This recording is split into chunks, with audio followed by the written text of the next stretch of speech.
Ақтөбеде қаланың ескі бөлігіндегі көпір жаяу жүргіншілер үшін қауіпті деп танылды. Әсіресе балалар үшін алаңдаған тұрғындар өткелді видеоға түсіріп әлеуметтік желіге жүктеп сақ болу керектігін ескертіп жатыр. Нысанның мұндай күйге түсуіне не себеп? Ол қашан жөнделеді? Арна тілшілері зерделеп көрді. Бұл Ақтөбе қаласындағы ірі көпірлердің бірі. Қазіргі жағдайы көңіл көншітпейді. Темірбетон құрылымында бірнеше тесік пайда болған. Қоршауы да берік емес. Ал бұл жерден жаяу жүргіншілерден бөлек балалар велосипедпен жиі қатынайды. Сондықтан халық аса сақ болу керектігін ескертеді.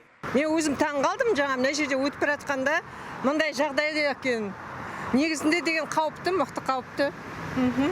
Атак көне көпір ғой бұл деген. Машинаңыз жүргенде сезінеді. Тұрғын үй коммуналдық шаруашылығы бөліміндегілер аталған мәселеден хабардар. Шенеуніктердің айтуынша жақын арада жаяу жүргіншілер өткеліндегі тесіктер бетонмен бітеледі. Ал нысан реконструкцияланады. Ол үшін келесі жылы жобалық сметалық құжаттар әзірленбек. Заречный көпірі бойынша автомобиль жолдарының жолағында кедергісіз автомобильдер жүруде.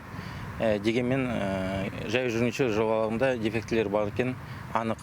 Тамыз қыркүйек айларында аталған көпірдің жаяу жүргінші жолағына ағымдағы жөндеу жұмыстарын жүргізу жоспарланды. Шаруа басталғанша тұрғындардың қауіпті өткелмен жүрулеріне тура келеді. Жалпы бүгінгі күні шаһарда 50-ден астам автомобиль көпірі бар. Ақтөбеден Самат Қайырденұлы, Елмира Ержанова, Азамат Күбегенов, 7-ші арна.